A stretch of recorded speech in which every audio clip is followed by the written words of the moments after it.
Orjak, singer-songwriter here in Houston, Texas. You're listening to KPFT Houston. I'm going blind from the brake lights on this LA freeway tonight. Hi, this is Clint Broussard, host of Longtime Running right here on KPFT Houston. Support for KPFT and the Prison Show is provided by the Cohen Parole Law Firm. For almost 40 years, Gary Cohen has helped represent incarcerated individuals throughout Texas obtain parole and fight parole revocations. We protect those who have fallen short of perfection from the wrath of those who believe they have attained it. For more information about Gary Cohen and his associates, Alan Bennett and Gene Anthis, you can find it at the website, parolelaw.com. You may also contact them at 512-476-6201. Listeners should be aware that the following program contains language and audio images which may be found disturbing and may not be suitable for your snotty-nosed little brat who probably cusses like a sailor behind your back anyway. Parental discretion is advised.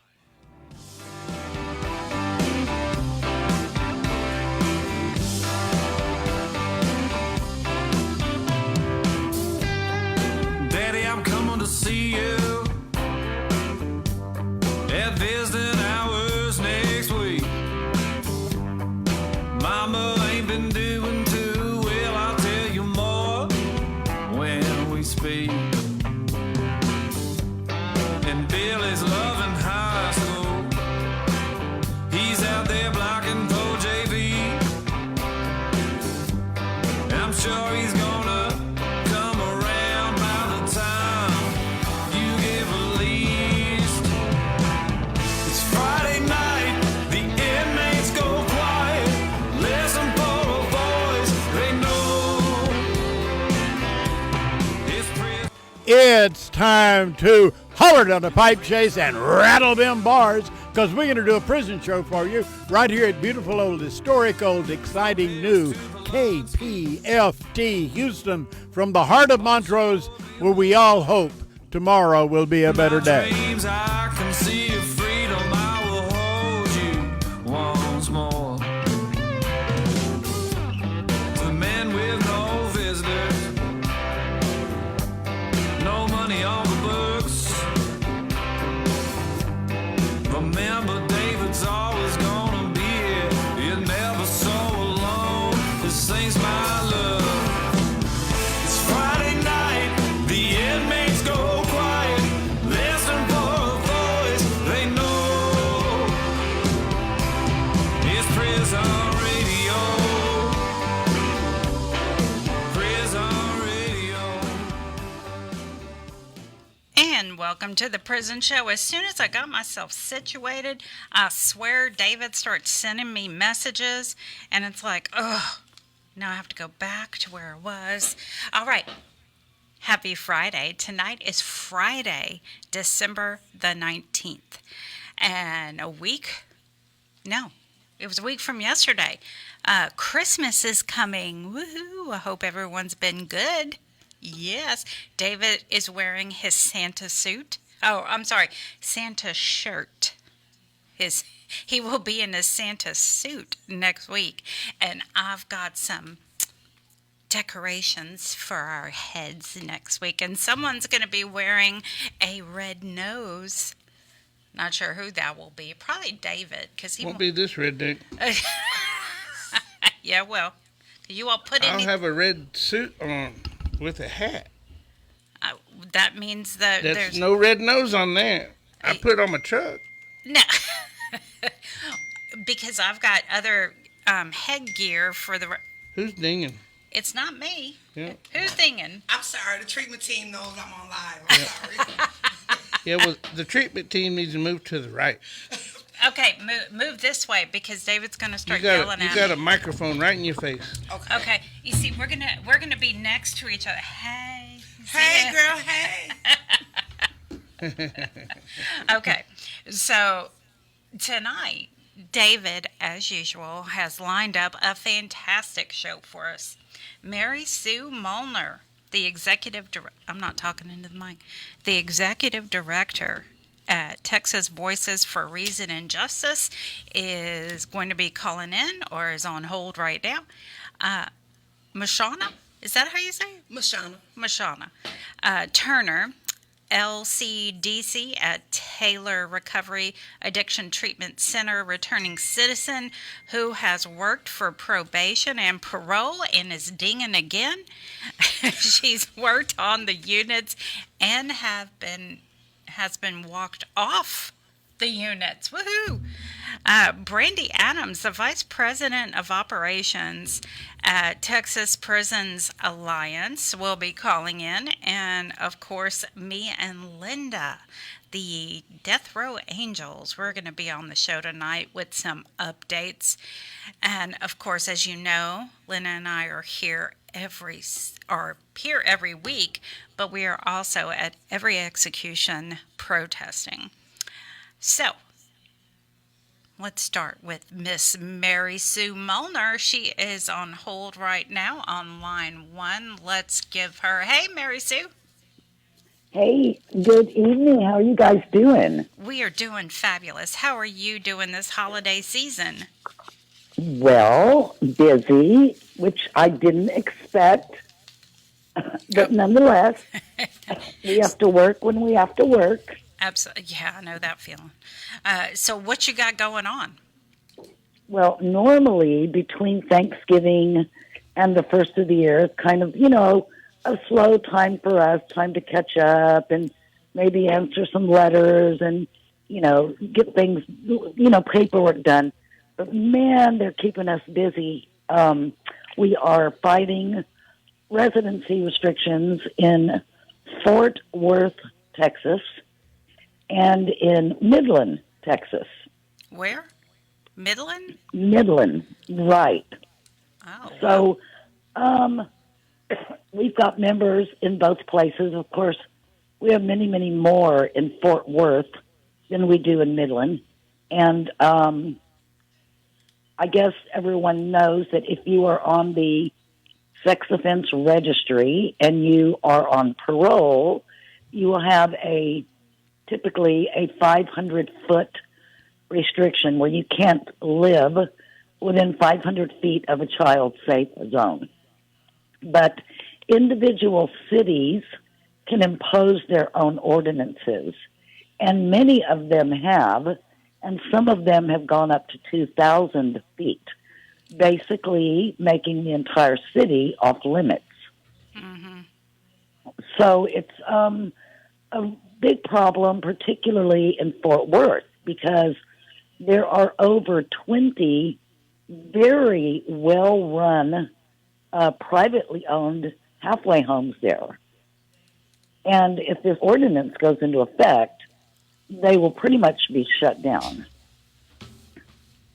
So, because they're basically accept people with sex offense charges. So the people that are there now, would be grandfathered in. But of course, a halfway home is not somewhere where you go to live for the rest of your life. It's a place where you go to get back up on your feet, and at some point, you're going to move out and get your own place. So they wouldn't be able to take anyone new coming in from out of prison. And Fort Worth also has multiple warehouses there that hire people with criminal histories. So it's really a good place for someone to rebuild their lives, when returning from prison. So we've been fighting that ordinance. Our members have shown up at the city council meetings, and the same in Midland. But of course, Fort Worth is a bigger city with a bigger population of people on the registry. So that's the one we're really concerned. It doesn't look like they're going to give an inch. I mean, they are determined to put in this ordinance. So we'll resume again in January when the council meetings start up again. But that has kept us really busy. So you're thinking Fort Worth will actually pass this ordinance? Well, that's what it looks like at this point.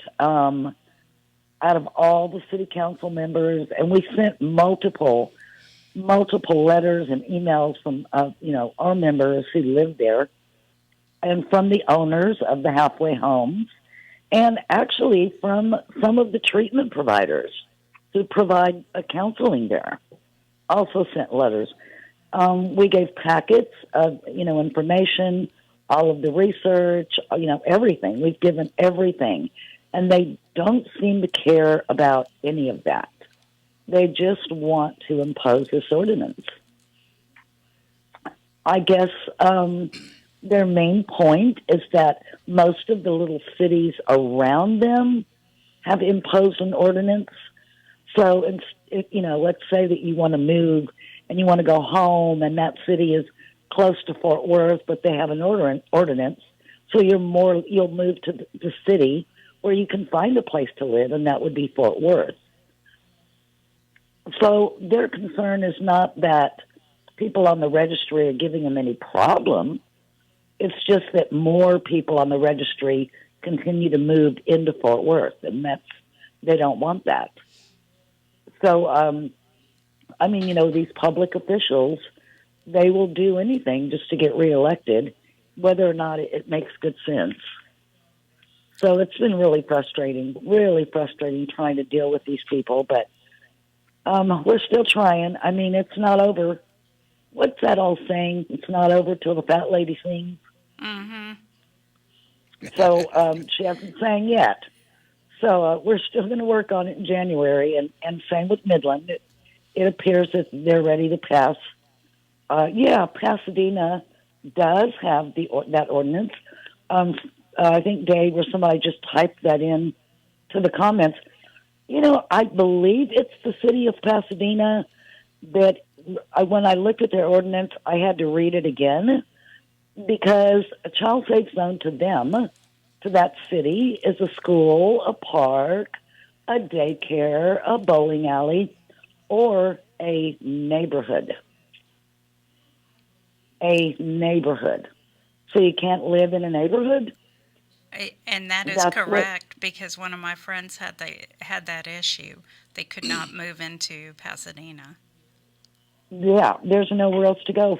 We've actually, a man in another state did a really good research project for us with all of the cities, and we're trying to help him keep it updated. But one of the cities is considering a golf course as a child safe zone. A golf course. I don't think I've ever seen a bunch of kids at a golf course. So they're just basically calling the child safe zone whatever they want. Looks like there's quite a few cities, too.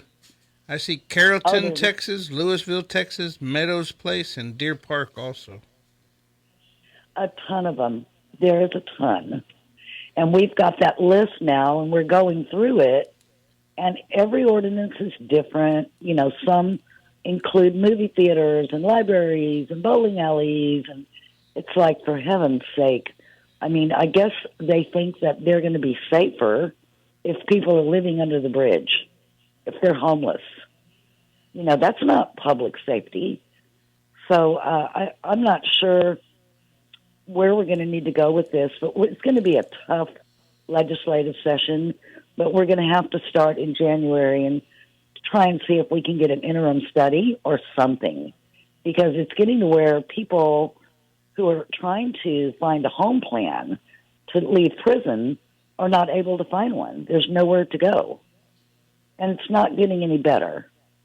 So we're going to, we just have to keep working. And for you guys that are incarcerated, if you have family members out there that would like to join our organization and get our email updates, we do not have a membership fee. They are welcome to contact us, and our website is texasvoices.org. And they can contact us through the website, and there's also a toll-free number on our website where they can give us a call, leave a message, and we'll call them back. The more the merrier, so tell your families about us. All right. Well, is there a place that they can write to you at, Mary Sue? They sure can. It is P.O. Box 23539, San Antonio, Texas, 78223. And that's Texas Voices, P.O. Box 23539, San Antonio, Texas 78223. And our advocacy revolves around people who have committed sex offenses. Unfortunately, we do not do falsely accused cases.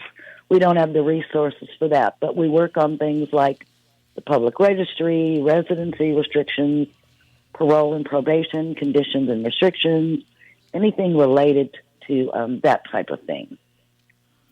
Well, we appreciate you being on, Mary Sue. We look forward to the new year bringing better news, and we hope that you have a great holiday season. Thanks. Tell Santa I said hi. Give Santa a hug to me. All right. I'll give him a virtual one. Hug, Ho, ho, hug. There you go. Merry Christmas. There you go. Good for you. All right. We will talk to you guys soon. Love y'all. Love you too. Bye-bye. All right. Now we have Mashona. Mashona. What am I thinking? All right.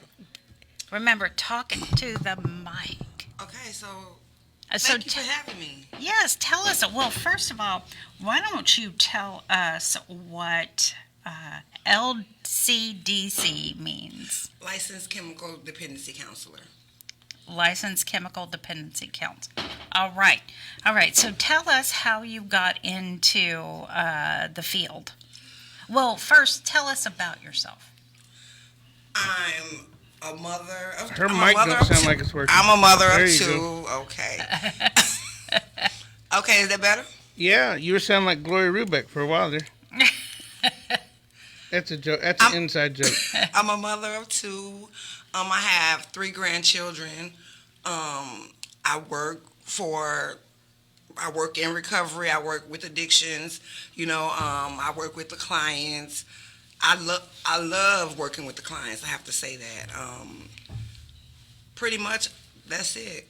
Christian, gorgeous, God-fearing black woman. That's it. I love that. Yeah. I love that. So, what got you into this? I always say that I got into the field due to my parents having addiction. Most counselors or therapists have either had an addiction and are currently in recovery, or have experienced it in somehow, some way it's come home.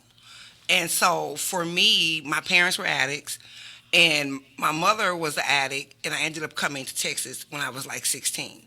So she was a crack addict for many years. She's been in recovery now, possibly 3-4 years.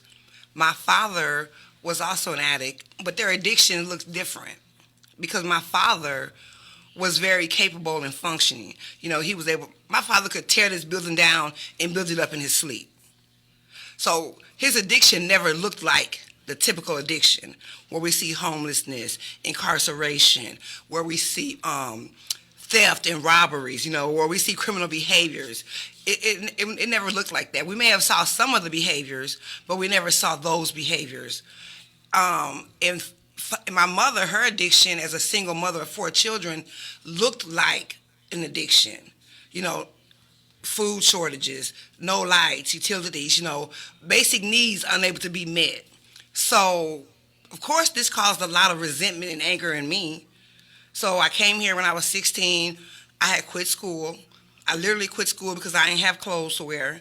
And at that time in my life, I was a really big person. So I didn't have clothes to wear. Of course, my mother couldn't buy me any. And my father didn't know. He didn't know what was going on. I always covered for her addiction. And one day I called my father and I was like, this is what's happening. And I don't go to school. My mama on drugs. So my dad was like, what? He was like shocked. So immediately, like the next day, like go to sleep and wake up, I've been in Houston ever since. And so, but when I got here, mind you, I had left the whole part of my family that I was raised with. So now at this age, I've been with this part of my family, right? So, but my dad always came. I always came for summers. I always came for summers. Now I'm living here, and this is my life, and everything I've known is gone. So I'm angry. I'm resentful. I'm making poor choices. I'm resenting trying to be parented at that point. I'm resenting rules and regulations, boundaries. I'm resenting everything the clients have taught us about. So in the midst of me resenting all this, what happens? I find where things happening at, where it's popping at. I find the doughboys. I find the garage. I find the car washes. I find the clubs. I find the hangout spots. And what do I find in there? I find money. I find drugs. I find a good time. I find acceptance. All the things you find when you're caught up in an addiction, right? Which is why I always say I'm a recovering person. Because that might not be my testimony, but it is my testimony. And one thing I teach the clients is, the family member, you use the drug. You may spend 2 and 3 days using meth. You don't sleep on meth. So you may spend 2 and 3 days up, not sleeping, not eating. But guess what? Your wife, your mom, your sister, your brother, whoever loves you has spent 3 days up, not eating, not sleeping. Every time the news says a Caucasian woman, 53 years old, 5'2", was found this morning, somebody's running to the TV to make sure it's not your picture, to make sure it's not you. And then after that, anxiety, stress, and I don't even use drugs. So addiction is a family disease. It takes the whole family. Doesn't matter if we're talking about meth or heroin, marijuana, alcohol, it's different standards. It's different standards, different levels of care, different treatments, but they all end up in the same place. Either institutions or jail or the grave. The lifestyle brings that. So a lot of times we like to say, well, I don't use this, I don't use that, but the lifestyle brings institutions, jail, or the grave. So that's pretty much how I started how I started getting into counseling. So how did I find my population? So when I first got out of prison, I got out of prison in 2000, and I got out of prison in 99. I think 99 I got out of prison. In 2000, I had a baby. So I was pregnant for like a year. I lost the baby, had a baby. And then the baby I had was born sickly. But prior to that, I had never had a job.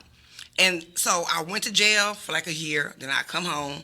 Then I'd go back to jail for like a year. And I'd come home. And then I went to jail, and they said, well, sit down for a bit, Mashona. Have a seat. And then weeks turned into months. Months turned into years.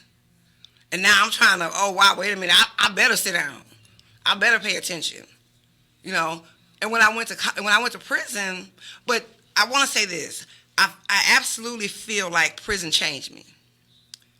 The first time I went to prison, they used to do these things, and some of the old school people, they're gonna remember, they used to do these things called turnaround, which means you would hit the unit just to get a number, and like within 30 days you're coming back out.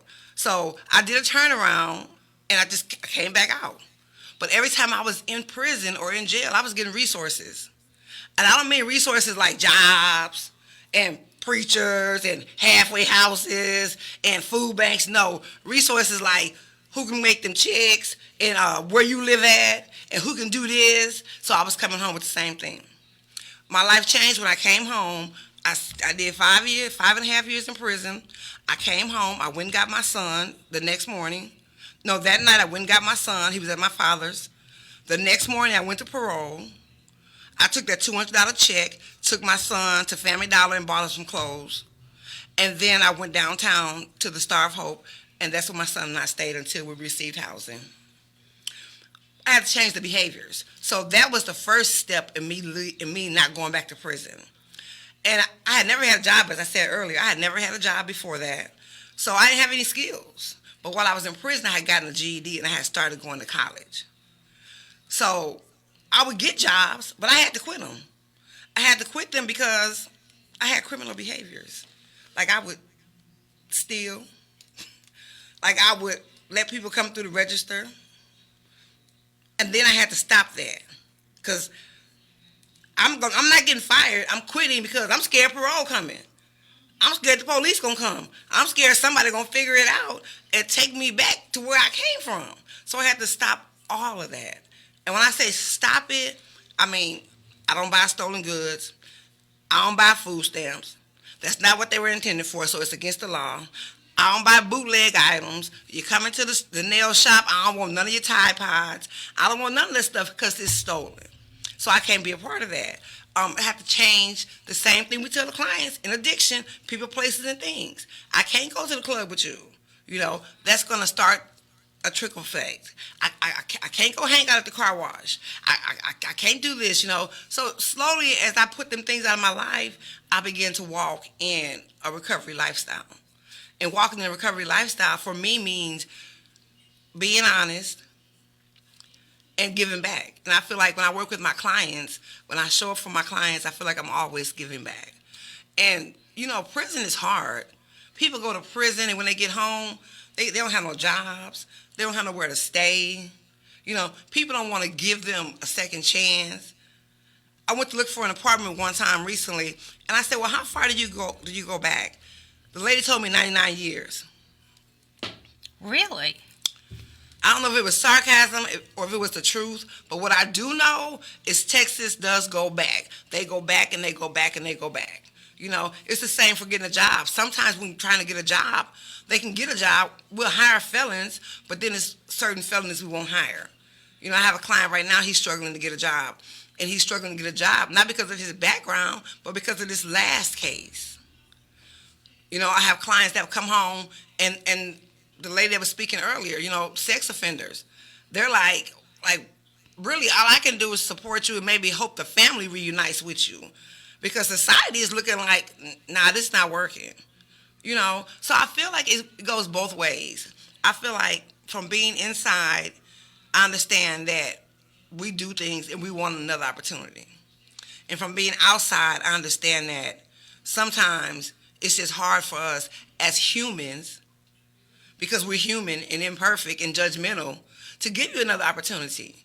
You know, when the lady was talking earlier, I was thinking, okay, it's got to be hard for her to get people to lobby with her, to stand up with that, because you got to get the ones that have experienced it and the people that know those people. Like, no one understands addiction.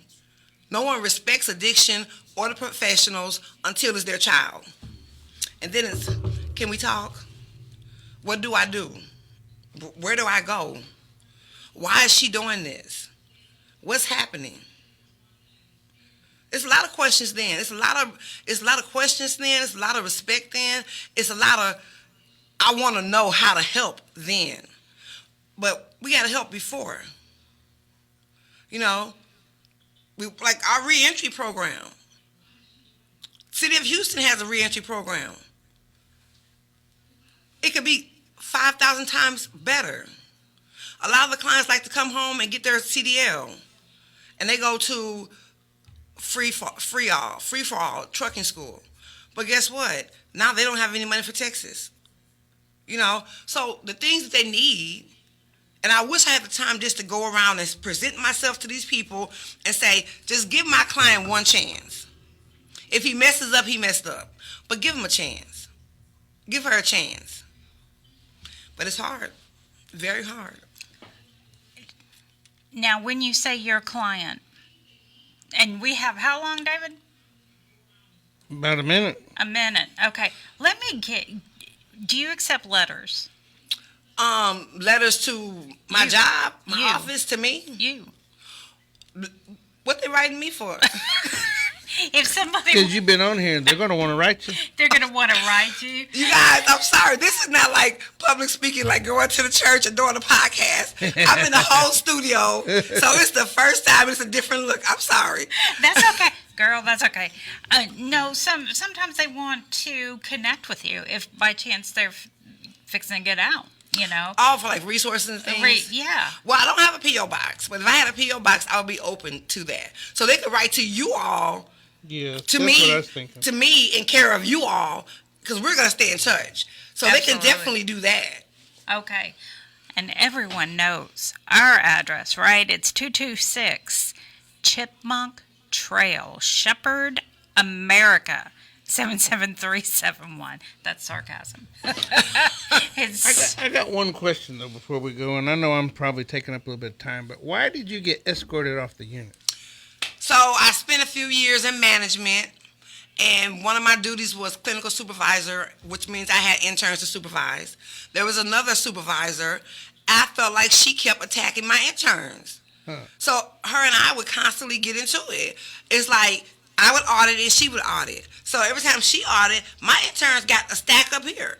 Every time my interns are in group, she's in group monitoring my interns. So we kept going back and forth with the supervision and the interns. And the last time we got into it, the company tried to have an intervention on me. And when they tried to have an intervention on me, I was not receptive towards it. And when I went to work the next day, I pretty much told her, don't speak to my interns. Don't look at my interns. Don't even come over here in this building. We were in building A, they were in building B. So needless to say, shortly later, they came and got my badge and keys. So you didn't catch a square, though? No, David, them days of catching a square are gone. I be thinking I can, but my daughter be like, Mama, you can't fight. I be like, girl, I'm a gangster. I'm something like a gangster. But no, them days are gone. I'm not catching no square. And it's funny he asked me that because I remember those two things most. I remember being walked off the unit, and I'll never forget when I walked on the unit. And I thought to myself, oh, hell. Yeah. Yep. You heard that door slam shut? That's it. I still be like, yeah. I got nightmares of that. I know, me too, David. That's real, for real. Because I be like, I don't like too much noise. Yeah, Dee Dee think it's funny because she can come walking out of the bathroom and holler Collinsworth, and I tell her what my number was. Yes, indeed. So never wake up. Just keep on snoring. Well, we appreciate you being on, and I, for one, can't wait for you to come back on because I know we're going to have a ton of questions coming Anytime. Thank you. You know, I really want to be of service. I really want to be in a part of the solution. You know, and we need voices. We need voices. Absolutely, we need voices. We sure do. And I just got the closed hand, but keep in mind that we do reach 45 states. So there's a whole lot of people. Now you tell me. Thank you for telling me at the end. Not a problem. But let's get to Brandy with Texas Prisons Alliance. She is right here. Hey, Brandy. Hi, how are you? Doing great. How are you? I'm doing great. So my name is Brandy Adamas. I am with Texas Prisons Alliance, and I'm so excited to be here tonight. Whether you're at home, driving, or listening from inside the units, we want you to know we see you, we support you, and we care about you. For those who don't know, I am the Vice President of Operations. I'm one of them. I oversee the Veterans Department. At TPA, our mission is simple. We are there to advocate for incarcerated individuals and their families. We want to build bridges between the inside and the outside and to make sure people never lose hope.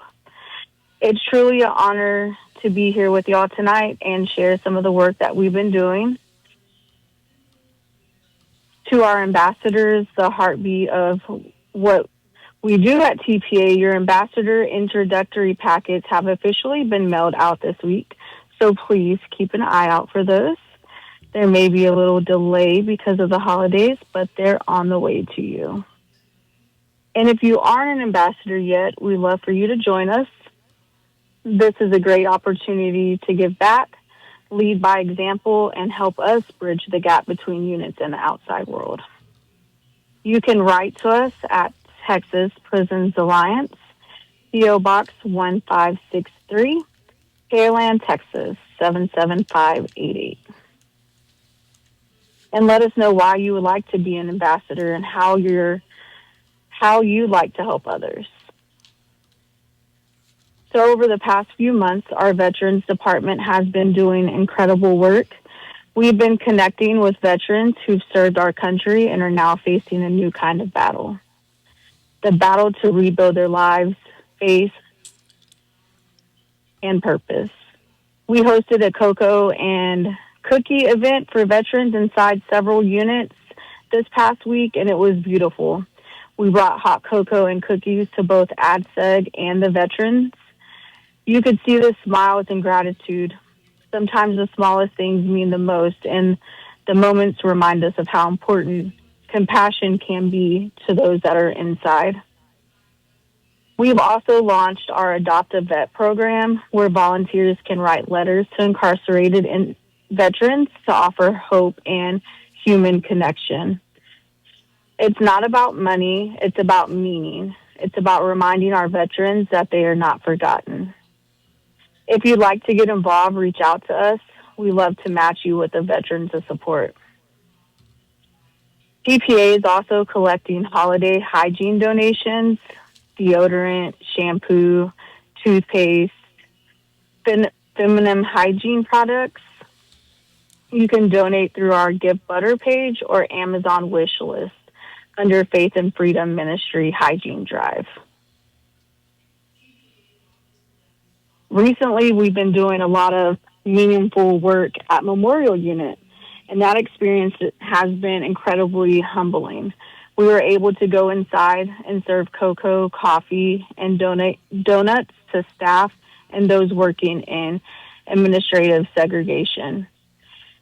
It may sound simple, but moments like that remind us of how much dignity, kindness, and human connection matter on both sides of the walls.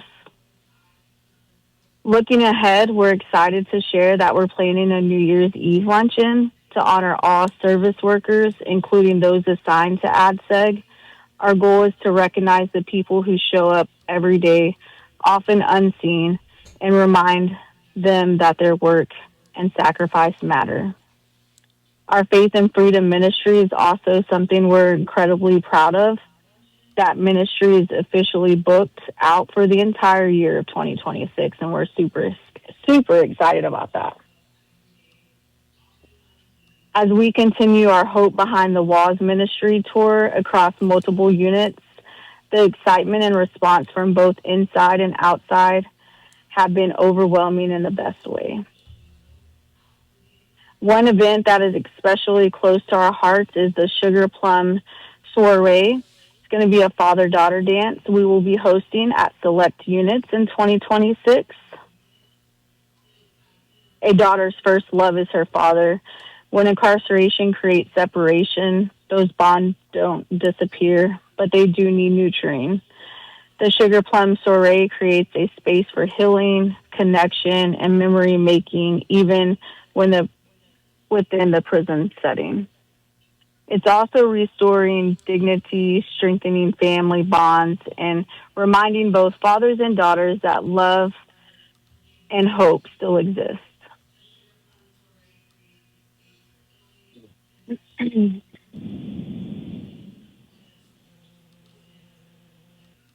To make all of this possible, we need volunteers and ambassadors.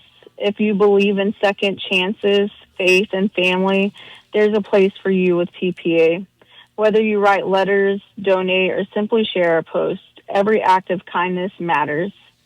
Everything we do at TPA is built on love, faith, and hope.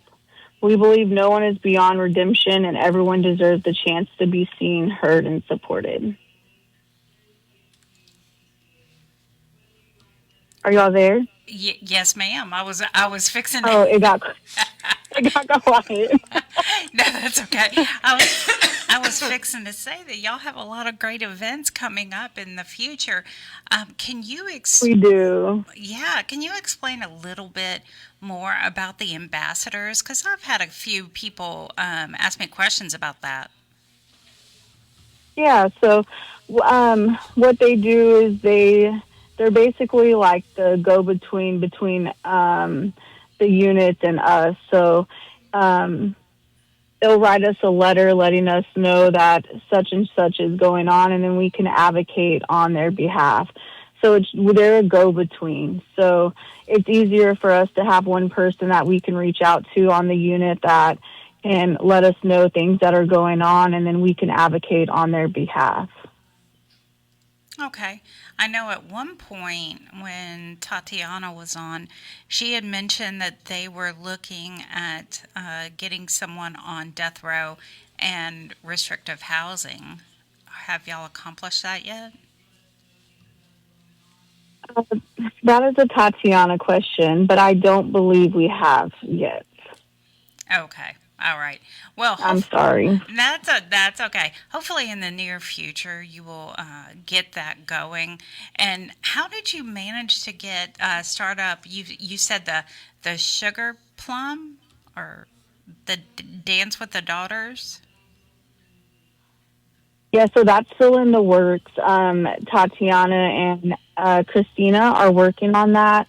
That was their idea, and they would like to be able to go into. There's a couple of units that they're working with right now to get that started, and it's just going to be for dads and daughters.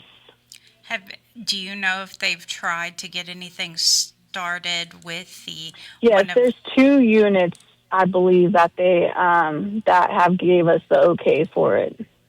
What about the women's units? I'm not sure. Okay, I'm sorry. That's okay. I know you said that it was for dads and daughters, but maybe down the line you can someone can include the women in some type of event like that. Yes, I know that they are working on a few projects for the women's units. Okay, great.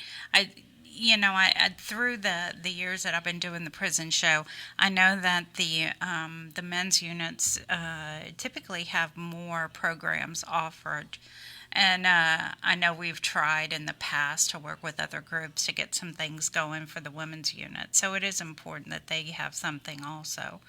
But it's wonderful that you have the dads and daughters. I know that those little girls are going to be beaming. Yes, we're super excited to be able to do that for the dads and daughters. And then I know that they were working on a program for the women's that would be like storytelling. I know they do that for the men's units, but I think that they were working on that for the women's units as well. Storytelling, so can you explain that? Just where they can read books with their moms and kids at the same time. Because I know that they do that in a couple of the men's units. So we're just working to put together, because sometimes we feel like the women's units feel excluded from a lot of things because the men's units do more. Tatiana's heart is really into the women's units and being able to go in and be able to do things with kids and their mothers just as much as the dads and the kids. Oh, yeah, absolutely. Because you see, like, at some units, they do the day with dads, and so we're trying to establish something like that for the women as well. And that's fabulous. That's great. Do you have ambassadors at the women's units also? We do. Yes, ma'am. Okay, that's great. That's great. I know that we've been getting questions, or I have, about the ambassadors. So it's important that we have them, that y'all have them at many different units. I know a lot of people were interested in that. And so I'm sorry, the door is open and it kind of got loud in here. Sorry about that. Well, at least I wasn't ho-ho-hoing. You were not ho-ho-hoing,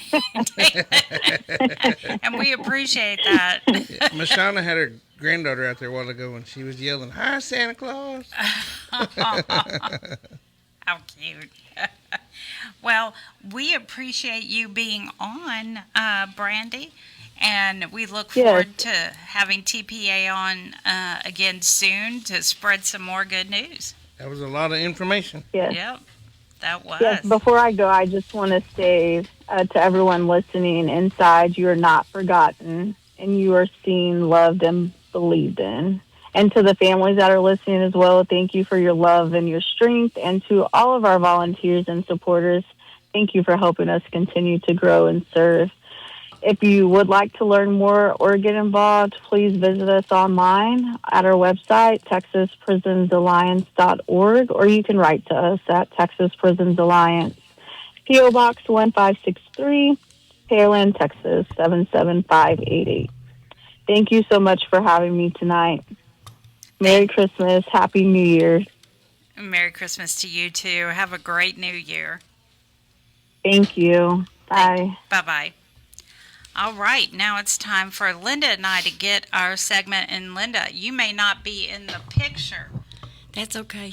No, you say people don't see you, so let's get them. Let's get My Linda glasses. seen. Hey, Rayla, can you see Linda in the? Okay, awesome. I already switched to Linda when she came in. You quit telling me what to do as a camera operator. All right, David. Okay. Good evening, everyone on Texas Death Row and everyone else listening. And I do mean everyone. According to the custodial death report for the Attorney General of Texas, TDCJ has had 33 deaths since December 1st. Now, that was as of yesterday. And, of course, that has been reported. Now, that website is updated every workday, all day. So that information will change depending on when the death is reported. This year, Texas Death Row has lost 5 men to execution. 4 died of natural causes and 1 suicide. That is 10 men in 2025. William Mason, Scott Panetti, Joseph Price-Dash, Micah Brown, James Harris, Stephen Nelson, Richard Tabler, Moses Mendoza, Matthew Johnson, and Blaine Milam have all passed this year. Right now, currently, there are 4 scheduled executions in Texas, 14 total for the United States, according to the Death Penalty Information Center, from now until the end of 2026, which we all know more will be scheduled. There have been 46 executions in the United States this year, with 5 in Texas. Florida has executed 19 men this year, more than any other state. Please head over to Death Penalty Action. They have petitions on their website, deathpenaltyaction.org. Like my dear friend Leroy at the PAC unit started, and T added, no voice is too small, so pick up the phone and make that call to the AG, the governor, state reps and all. Be for us, that soldier standing on the wall, dedicated to duty, never dropping the ball. Everyone call, please. The next execution scheduled in Texas is Charles Thompson on January 28th, and he is out of Harris County. Cedric Ricks is scheduled for March the 11th, and he is out of Tarrant County. James Broadnax is scheduled for April the 30th and is out of Dallas County. Edward Busby is scheduled for May the 14th and is out of Tarrant County. Even though Mayo is gone, and I will continue to use his words in his honor, here's the news you can use. Rodney Reed, you were scheduled for conference at the Supreme Court many times since September, and you are rescheduled again for a date to be determined. John Rubio, you submitted your reply at the Supreme Court on December the 4th and were distributed for conference on January the 9th, coming out of the Fifth Circuit. Willie Jenkins, you submitted your reply at the Supreme Court on December the 4th and were distributed for conference on January the 9th, coming out of the CCA. Charles Thompson, you have a flurry of activity going on at the District Court. Most of it is sealed, though. DeMontrell Miller, on December the 8th, Judge Kernodle denied your motion to alter or amend the judgment at the District Court. Juan Ramirez, on December 8th, the state filed their opposition to your motion for COA at the Fifth Circuit, and you were granted a motion to file a reply. Roderick Harris, just a reminder that oral arguments are scheduled at the Fifth Circuit for you on February the 3rd. Brittany Hallberg, just a reminder that oral arguments are scheduled at the Fifth Circuit for you on January the 21st. Courtney Robinson, on December the 10th, you filed your first reply to the state's response to your first motion to alter or amend the judgment at the district court. Irving Davis, your case was calendared for oral arguments at the Fifth Circuit on April the 28th. Robert Will, you filed your third amended petition at the state against the state, at the district court on December the 11th, along with some sealed exhibits. Rodolfo Medrano, on December the 15th, the state filed its response in opposition to your motion for discovery at the district court. Richard Vasquez, you filed a petition for a rehearing en banc at the Fifth Circuit on December the 17th. Eric Williams, on December the 18th, you filed a motion to stay and abeyance under Rhines versus Weber at the district court. And as a reminder, I do not check trial court updates, but if you would like me to check yours, just let me know. If possible, I will. Some of the smaller counties do not provide that information online. And another reminder, we are not attorneys. We do not even play one on the radio. Neither one of us. Nope. And if you are at the McConnell unit, stay tuned. I have some news you can use later on. Go ahead, Linda. All right. I've got birthdays for January. Brittany Holberg, January 1st. Darlie Routier, January 4th. Willie Washington, January 12th. Gary Green, January 14th. Franklin Davis, January 17th. Woo! Woohoo! Anthony Haynes, January 22nd. Victor Godinez, January 26th. And Carlos Trevino, January 28th. Not very many birthdays this month. And I have a poem. It's called The Prisoner. It's by David Taber, Taber, and he's from New Jersey, Bristol County, on death row. The prisoner, like a tragic actor, puts on 1,000 faces, a face of hatred or a face of love, a put-on mask, beaten down in a pool of blood. He swallows spoiled food, thrown down on a cold tray. The prisoner labors under the cross of oppression, a haggard man, exploited, shattered even as a child. He grew up in a foster home or a shelter or some cold uptown palace with an alcoholic. Unable to put down a drink, a needle in his arm, a drug addict pushing poison. His crime so fatal, like his face, hangs each day. Rapist, armed robber, murderer, the prisoner sees time. Days unnumbered, alone, tormented by a troubled soul. In a dark stone cell, his sleep becomes slow beneath the stare of the tall gray wall. Threadbare, tattered prison clothes shine all state-owned. The system bought his soul. Some love their chains, some defiant after 40 years. Even God forgot the innocent doing time. We put on the same face in this world, here prisoners until we die. Yep. Yeah. Thank you so much. Yes, thank you very much, Mr. Tabor. And he's from where? New Jersey? Yeah, Bristol County, New Jersey. I didn't even know New Jersey had a death penalty. Mm-hmm. They do? Okay. New York doesn't. Okay. So, I guess I have time to give some news people at the McConnell unit can use, and I'm getting like numbers and thrown at me up above from 6. David's. Okay, I was like, I guess I got time. You got 6 minutes. I got 6 minutes. All right. So, there's been a lawsuit filed by Edwin Schneider over at the McConnell unit. And in essence, what I've been told is they are retaining the 8th and 14th Amendment violation claims. So they are seeking more people from the McConnell unit to join in this lawsuit. Now, you too can get information from Brittany Robertson concerning this, or Charlie Maloof. And David, I couldn't find his address. Give me 1 second. But we're looking for it. So right now,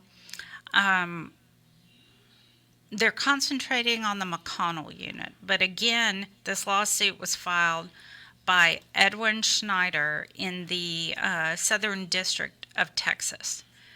And they are looking for more people to join. If you were on the McConnell unit within the last two years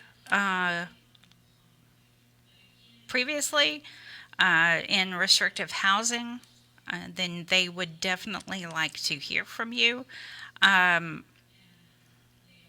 So looking for other individuals who have grieved their placement in restrictive housing. SCC and UCC reviews both the notice of inability to attend as well as determination for continued placement. So that's what they're looking for. And Charlie Maloof, let me give you his address so you can write him directly, because I know I have Brittany's address somewhere. Send him a lot of mail. Send him, oh yeah. He would love a lot of mail, wouldn't he, David?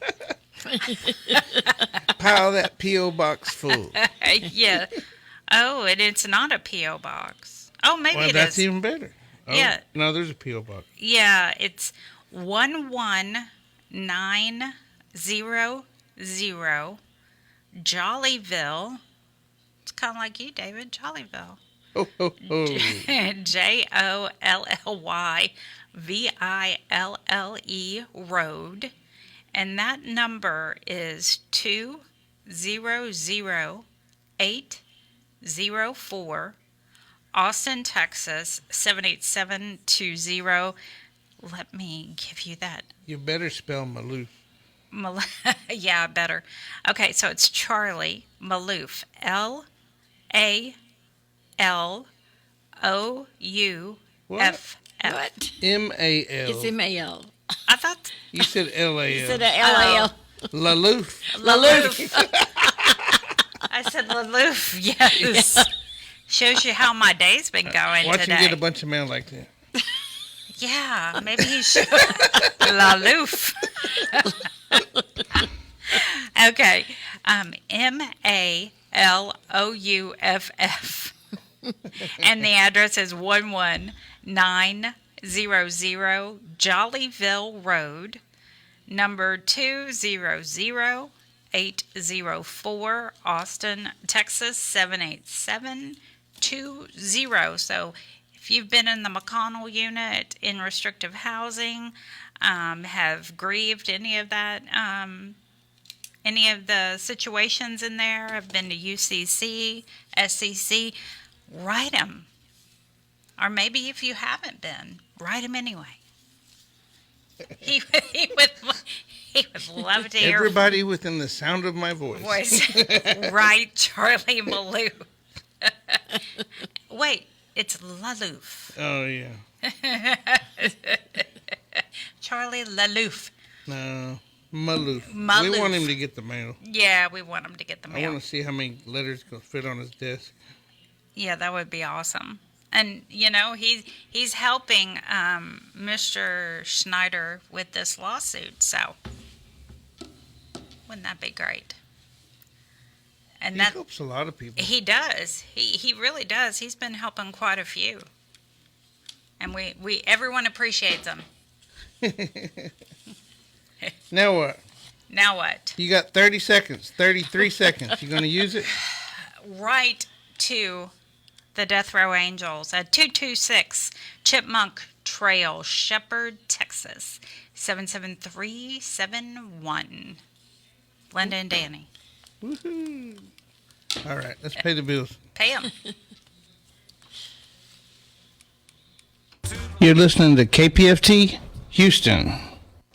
Support for KPFT and the Prison Show is provided by the Cohen Parole Law Team. For almost 40 years, Gary Cohen has helped to represent incarcerated individuals throughout Texas obtain parole and fight parole revocations. We protect those who have fallen short of perfection from the wrath of those who believe they have attained it. More information about Gary Cohen and his associates, Alan Bennett and Gene Anthus, can be found on their website at parolelaw.com. You may also contact them at 512-476-6201.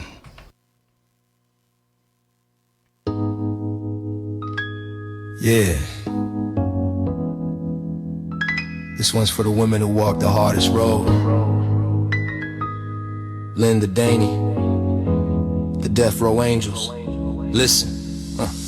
Behind the fences, razor wire and fear. They show up steady year after year. No fame, no cameras, no big parade. Just letters, visits, prayers they made. They talk to souls the world forgot, bringing peace to a place where mercy's not. You can feel their strength when the night grows cold. 2 hearts of fire, 2 hearts of gold. Death row angels, walking through pain, turning tears into hope, like sunlight through rain. Linda and Danny, you carry that flame, standing for love when the world points blame. Yeah, families driving miles with no rest. You meet them halfway, give them your best. Holding hands when goodbye's near. You face that darkness, killing the fear. You don't judge, you listen, you care. You remind a lost that someone's there. In the shadow of the needle under steel and stone. You prove compassion can't stand alone. Death row angels, walking through pain, turning tears into hope, like sunlight through rain. Linda and Danny, you carry that flame, standing for love when the world points blame. Yeah, they don't do it for applause. They do it cause it's right. They show up in the silence, keep showing up every night. When justice turns its back, they stay. When the system says no, they find a way. Yeah. So here's to the letters, the miles to fight, to the long nights spent keeping candles alight. You remind us all what it means to live, that forgiveness is power and love's what we give. Texas heat, cold cells, no rest, no glory. But Linda and Danny keep changing the story, yeah. 2 angels, one mission, hearts unbreakable, unshaken. Death row angels, the real ones. Respect.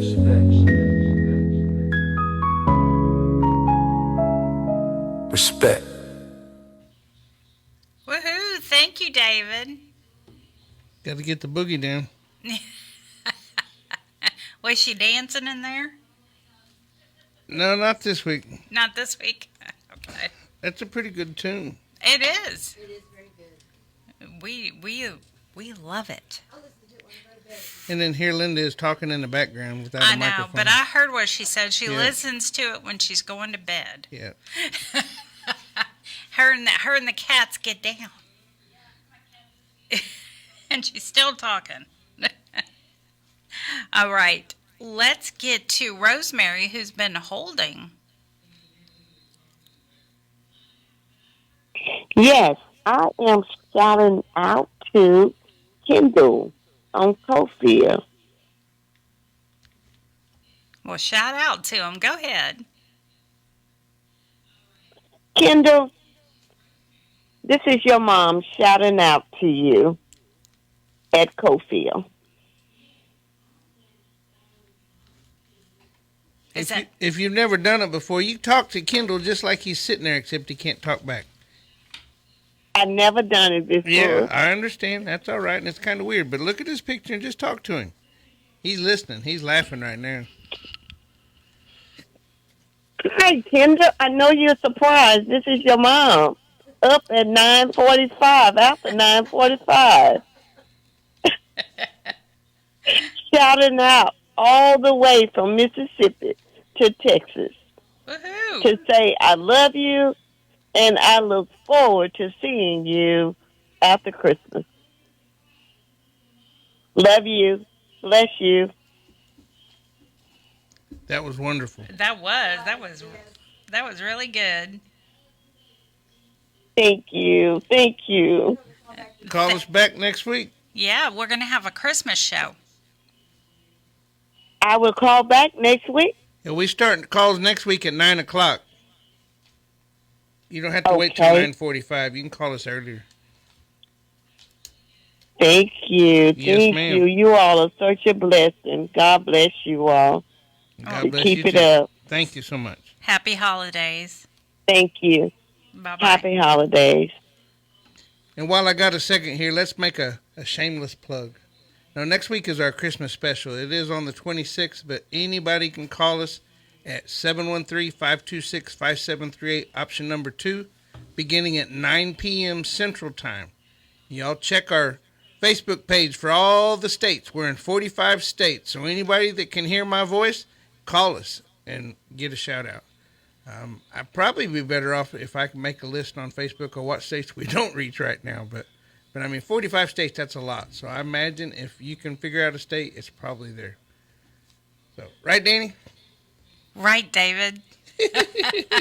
Your shameless plug. My shameless plug, yep. All right, let's get to Melissa. She's been holding for a minute. Hey, Melissa. Hi. Okay, so I'm just going to start out and say, hey, this is for Chapel at the Win Unit. This is Melissa Ann Britton. Okay, so get your pen out because you may need to take notes because this may be a lot to remember. I got your letter. Thank you for finally writing to me. I don't know if you can hear this or not, so the next letter you write, if you can let me know if you can hear this or not, that would be great. And I called today and they said they haven't looked.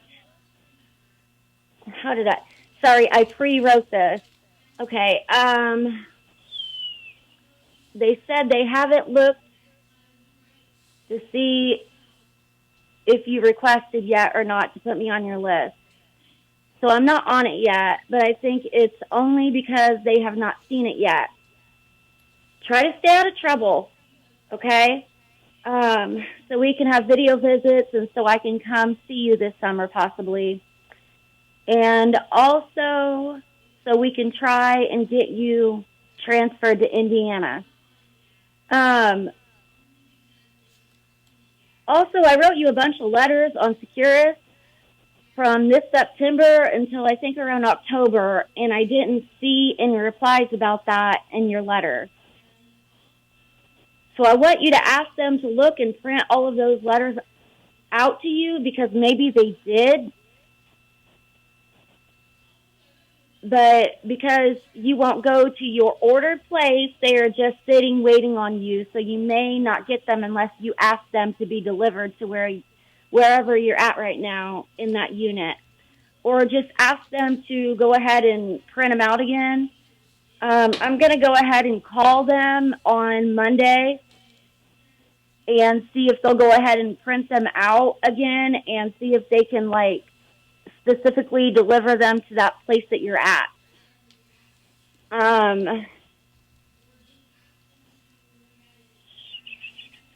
Sorry, my eyes are blurry right now. I'm looking at a screen, trying to read what I wrote, but my eyes keep getting blurry. Okay, so good night, hon. I will write you back with physical letters to the right address. And, I keep your letter out and with me on my couch. And also, I don't know if you can or if you guys are allowed to look up songs.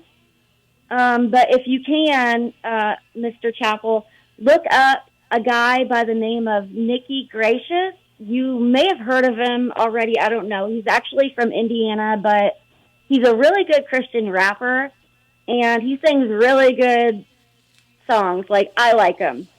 Me and the boys used to say that those stupid ucky rap songs that you would listen to were daddy songs, and that's what we played when we missed you. But these songs remind me of songs. They make me think of songs that you would listen to now instead of those stupid songs about that rap crap, about this stupid stuff. But anyways, Nicky Gracious, he sings Stand Up, He sings a song called Get Up. He sings a song called Most High, a song called This I Pray. So anyways, me and the boys and Angel Ann, we all love you very, very much. And everything is going to be all right.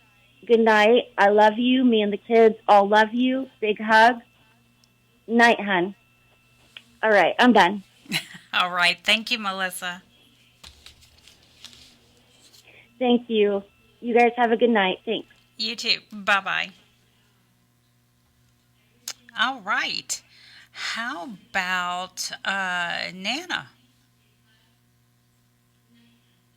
Hey, Nana. Hey, Nana. I'm not sure if Nana's there. Why don't we put her on hold and have Linda check it out? Yeah, check it out. But we can, while she's doing that, we can get on over to Joe. It's Joe. How y'all doing tonight? Doing great. How are you, Joe? You got your finger sticking out at everybody? That's a funny question because I just took a finger picture with a man, very good friend of mine. Y'all may know of a lawyer named Eric Dick. You ever heard of him? Yep. Oh, my God. Yeah, we see him. He's all over the place, isn't he? He's got advertising everywhere. You need Dick? You need some dick? Yes. Big billboards everywhere. Oh, What? Where'd Joe go? Oh. Linda answered the phone and Joe went away. Joe went away. Joe. Call us back, Joe. We were making dick jokes. Yeah, we were busy making that's some. Joe right now. I mean, if y'all haven't been around the Houston area, Attorney Eric Dick has a lot of billboards around there. Is it Joe? I did it. It's Joe. Just put him back on there. Okay, here you go, Joe. There we go. There we go. We were making dick jokes and you ran away. Well, too bad I didn't get to hear him. I called you back. I'm on a speakerphone and I'm trying to get it turned off here. All right, can you hear me better now? Yeah, we hear you now. Yeah, we see his billboards up all over town. As a matter of fact, I think I sent one to Danny one time, asked her if she needed some dick. Yes, he did. He really did. That's what the billboard said. Tonight, the last few years, I've been invited to his annual Christmas parties. I'm over in the Heights, taking off from work tonight. Had some pizza and stuff, and took a picture with him. I mean, actually, I took a video finger picture, and I said, when you need a lawyer, who do you call? And he said, you hire a dick. That's awesome. I mean, he's a good man. How tall is he? Is he a big dick? Oh, my God. Oh, he's probably about 6 feet. Yeah, that's pretty good size dick. You know, the jokes are endless. Really. The party turned from pizza and music to dancing and a lot of heavy drinking, and I'm not into alcohol, so I'm sitting out here in the truck waiting to get a delivery on DoorDash or Uber or something, and seems like tonight's a very slow night, and I looked at the clock and thought the prison show's on. Let me tune it in, and I heard you, and I heard a commercial on the station. And it's not a commercial. It's underwriting. It's underwriting. It's not a commercial. All right, that's your story. That's your story, and you're sticking to it. Yeah, that's it. It pays the bills. I understand that 100%, man. I'm hanging in there. I've got my own, and people in prison think that you can never accomplish anything. Since I've got out, I've established the joefm.net radio network. I have a radio station in Waco on there, an affiliate, one in Tomball. I have one pending still in Lumberton, and I just got WYJO, which is going to be in Moorhead, Kentucky early next year. That's almost another dick joke, isn't it? Yeah. No, it's a YJO joke. Oh, my God. Is that why you're going to Kentucky? No, I mean, I'm not. I got to go up there and help them put the radio He station missed on it, there. didn't he? I got it. Yeah, I guess I did. You got to get some more. What's the name of the town? Moorhead. Moorhead. Yeah. Oh, man. Moorhead. Oh, wow. That's another joke. That's where the court clerk or district clerk or county clerk, whatever she was, refused to issue licenses for gay marriages after the Supreme Court legalized it, and she went to jail over it. Wow. Kim Davis or whatever. Yeah. Yeah. Yeah. I'm looking forward to I have these stations. The Waco one has quite a good audience. Moorhead's got like 40,000 people, but because my antenna will be on the side of a mountain, I should be able to, height makes more difference, is more important than power, so I should be able to cover a lot of terrain. But anyway, that's all I had. Shout out to all y'all folks in prison. I know it's fixing to be Christmas time, and it's a very depressing time in prison. The only highlight is, well, it used to be, I don't even know if they still do it, they brought you that hot tray and cold tray on Christmas morning. They do. You only 2 times a year you got an apple and an orange. They still do that? They do that, yes. Okay. Well, that's the only highlight of probably next week. But hang in there. Y'all be out one of these days. I did 22 years locked up. I never thought I would get out, and eventually I made it. How many years you been out now? Let's see, 2006. So almost next year will be 20 years. That's awesome. To the folks that may remember this name, I used to help host the prison show. I was the producer while David Babb was the host. We used to have a caller named Shirley and a caller named Patricia, and everyone talked about this guy at Pulaski Unit named Johnny Murray. No one thought that man would get out either. He had a 30 number, 30, 33, 35, I think. He has been out a number of years now. He's in his 70s, living in a condo in Tampa, Florida. Long story, but when I first hit Coalfield in 85, we were right next to each other, and first person I met in prison. So, awesome. Anyway, just rambling. Shout out to everyone there. Hang in there. You'll get out eventually. It's not forever. Thanks, Joe. Hope you have a Merry Christmas, man. Y'all too. Happy holidays or Hanukkah or whatever you practice, man. Yeah, whatever. And give Dick a hug from us. Need a lawyer? Hire a Dick. Hire Eric Dick.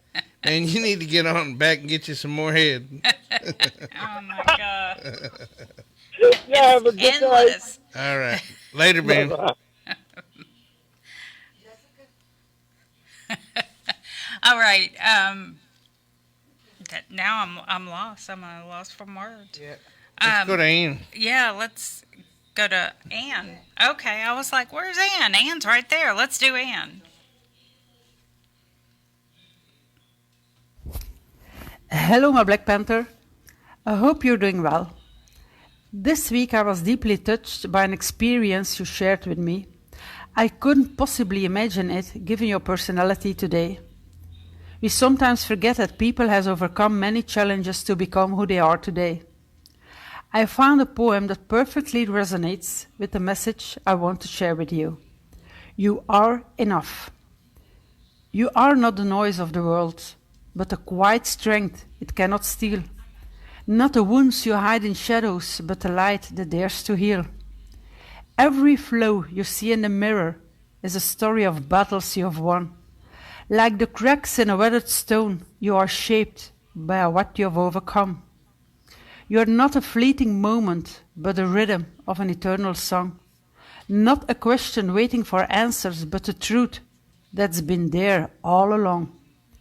So stand tall in the storm's embrace. Let your roots sink deep in the soil. You are enough just as you are, a masterpiece crafted through patient toil. For me, you are a priceless, precious treasure. Love you, your water lily. Wow, I love to listen to her voice. I mean, her voice. You have a great voice, Ann. So just letting you know. All right. Did we ever get Nana? Yeah, I don't think she's there, but Linda's going to try one more time. Okay. Well, then let's get to Jim while we are waiting to hear if Nana is there. Let's get to Jim. Hey, Jim. Hey, y'all. How's everything going at the prison show, man? It's been years since I've talked to y'all. I used to hang around here when Dan Grunstrom and Uncle Ray used to be there. And I want to tell you guys, look, man, it's not going to be easy when you get out. I've been out since 2006. Will he get cut off? What are you doing over there, Linda? Yeah. We're sorry, Jim. The gremlins are in effect. As everyone who listens to the prison show knows, we have gremlins here. All right. Jim, please call us back. Let's get to Jessica.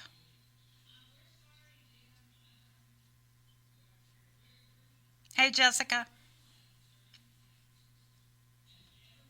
Hey, Jessica. All right, I guess Jessica is not there. So, do you want to play Captain Tom? How about Captain Tom?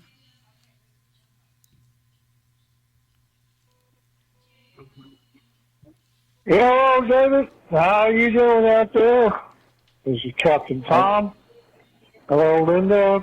Hello, Denny. And everybody else from the KPFT studio. Still my shout-outs today. We're starting off with J.D. Anderson, Leroy, John Michael Armstrong, Bill Bates. Let's see who else we got here. We got Bob Dunn, Bobby Joe Harper, Steve Widwright, and a lot of other people that are incarcerated. The incarcerated veterans. And during the holidays, you know, I know, guys, it's going to be depressing. So please hang in there. You know, we understand you're away from your families, and we care about your welfare. And don't forget, next week, on the 26th of December, KPFT Prison Show will be doing their shout-outs from 9 p.m. to 11 p.m. So please tune in. Call in to 713-526-5738, option number 2. And you can donate to KPFT by going to kpft.org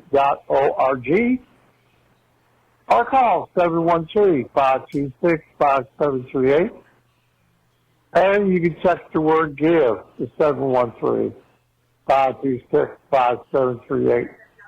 I will be live next week right here at the Prison Show. This is KPFT Houston.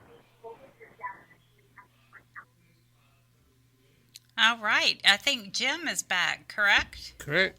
Let's get to Jim. Hey, Jim. Sorry about that. Those gremlins on the phone, man. I know.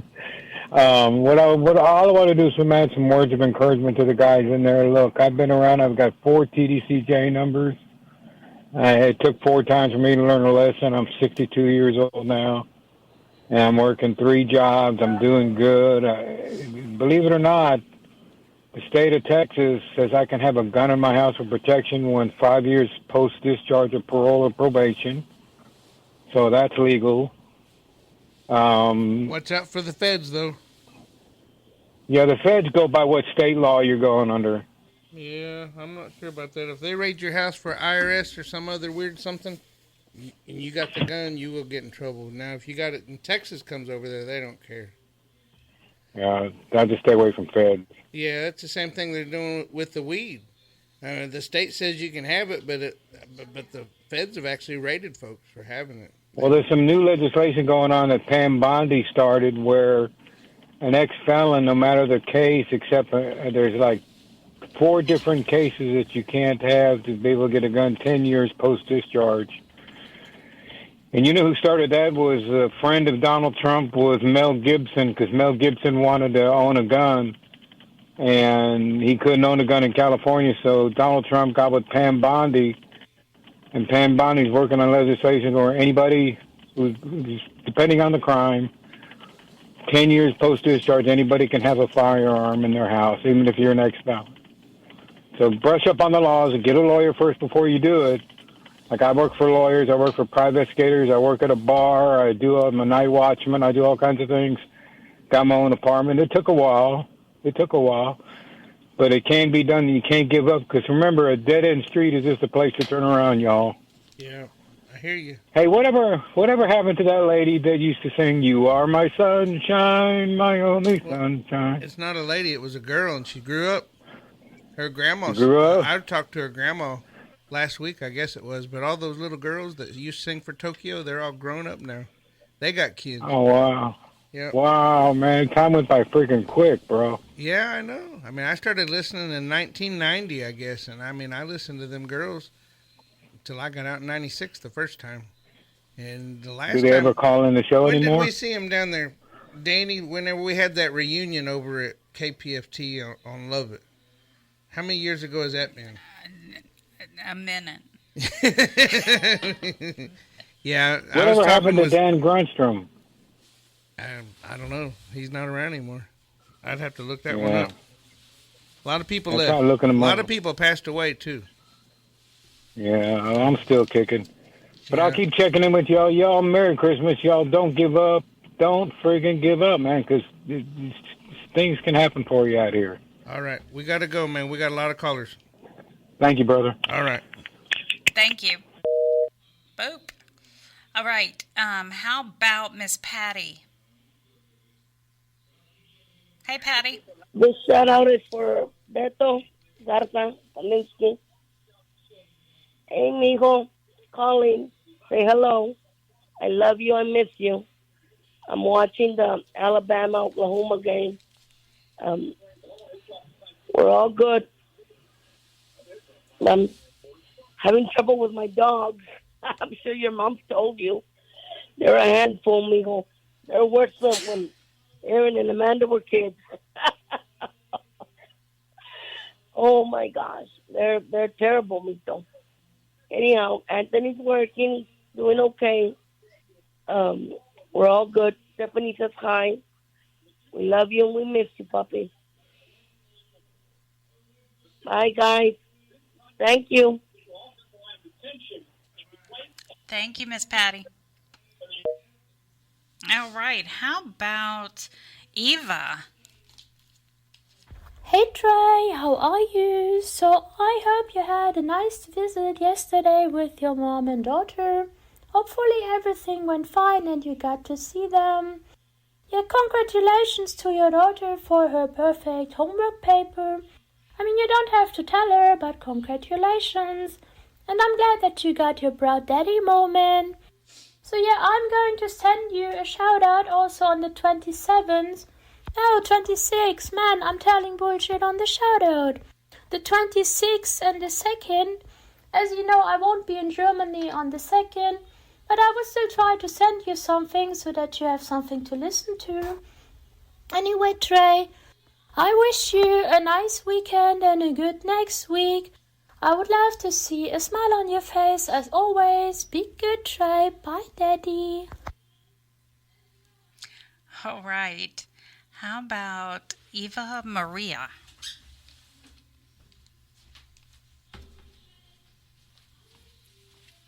Good evening, everyone. This is Eva Maria from Germany. I just woke up in the middle of the night because it's really in the middle of the night here. and realized I had forgotten my message for this week. This would be a real pity, and I would like to greet everyone in the Texas Department of Criminal Justice, especially maybe those who are waiting for an important message tonight, or maybe who have a toothache, or who have had a bad quarrel with someone, or who are just feeling lonely. God bless you all, and bless your friends and families and supporters, and also bless the great people from the prison show. Good night, Eva Maria. Thank you, Eva Maria. And how about Joanna? This shout out is for Kevin at the Polunsky unit. Me and the kids and grandkids are wanting to wish him a very Merry Christmas. We love you, Kevin. We miss you, and we cannot wait for you to come home. Merry Christmas. Merry Christmas. I love you. We miss you. Aw. Okay, how about Lydia? Hey. Hey, Lydia. How are you today? Doing good. How about you? We're good. We're good here in the valley with the weather changing. Yeah. But I might see you tomorrow. Are you going to be there? Yes, I will. Okay, we'll see you mañana, God willing. Yes. And I'm just calling to give my son a shout out. Tell him I'm sorry I missed the call today. I was cooking, I think, and I just didn't hear the phone. But yeah, I saw that there was a football game, and I said, surely Beto's watching the game. I know Theo was watching the game over there in the back. But yes, Patty's dogs are a handful. I hear her screaming and screaming every day, mijo. But we'll see you mañana, God willing. I'll be leaving here early in the morning, probably around 8. But Jessica's fine. The surgery went well. I think Tia Rosa's over there at her house. I'm not sure, but I'm sure she is. But I want to send my saludos and greetings to all the guys, to Big Will, to Eric, to Roderick, and Mark, and Brandon. Am I forgetting? Probably forgetting Eric, Big Will. No, that's all. And just wish you all a Merry Christmas. But I'll see you mañana, mijo. Get some rest. And good night to everyone, and Merry Christmas. Good night, Miss Danny. Good night. See you tomorrow. And Linda and David. Good night. Hi, Miss Lydia. Hi. Okay. How about Caitlin?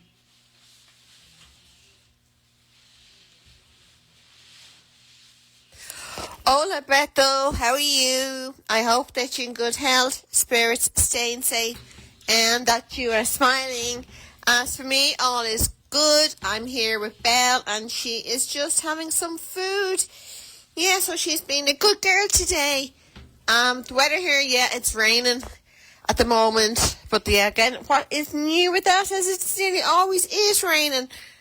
I've got all my holiday shopping in. Well, nearly all. I have 1 or 2 more things to get. So that will be over the next few days. Other than that, I want to wish you a happy Christmas. And I also want to give a big shout out to Eric, Mark, Will, Debo, and Rudy. Hope you all are doing good. And happy Christmas too. So good night. Sweet dreams, and stay safe. And to everybody at the prison show, a big, big thank you for making this happen. All right. How about Delia on line 3? Hi, Delia. Hello, Danny. Shout out to my nephew, Raymond Gonzalez at Ferguson, Fred Villarreal, and Andrew Cantu at Wainwright. And Merry Christmas to everybody, and thank you all for the prison show. Well, thank you very much. I hope you have a great Christmas. Thank you. Bye-bye. All right, and now we have Kalyango. Good evening to everyone on the Prison Show. Hope everyone is doing well. Let me take this moment to pray for the families of those, their loved ones who have been executed since this year began. May the Almighty God continue keeping them strong and give them the courage to fight against this capital punishment. I want to send my shout out to my brother Franklin Davis, Melissa Lucio, Robinson Roberts, Nia, Lyd Rodri, to my brother Abraham Bonowit, my beautiful mom Linda, Madame Danny, David, Francis, and Peter. I want to wish you a Merry Christmas and prosperous New Year. And I want to thank the Death Row Angels for the work you are doing. Thank you so much and peaceful one. Bye-bye. Thank you, Kalayango. All right, and now Carrie.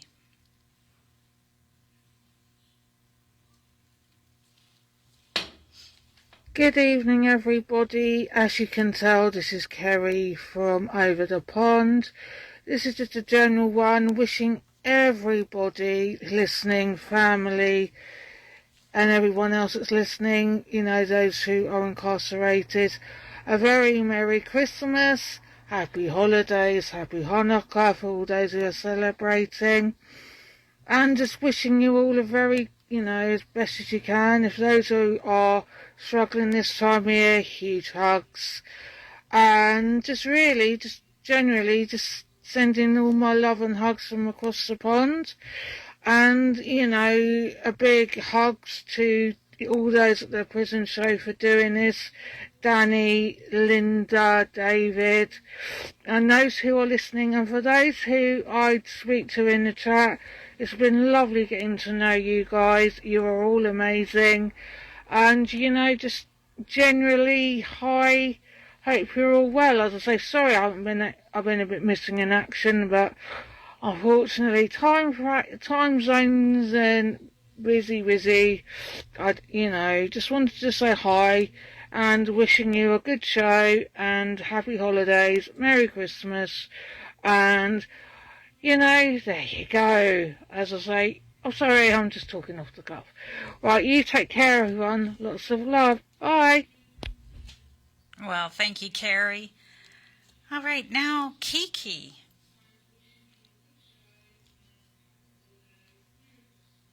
Hi, this message is for Rodney at the Pulaski unit. Hey, Rodney, it's Kiki. I just got home and I've been waiting for your call, and I was wondering why you haven't called me. When I tried to hook up my new cell phone, somehow I changed my phone number, so my phone number is a different number. I'm going to call Straight Talk right now and see if I can change it back. So I don't think you'll be able to call me, but I'm going to try to get it squared away. Anyways, thinking of you. I love you. I'm home safe, and I will keep you updated. Check your messages.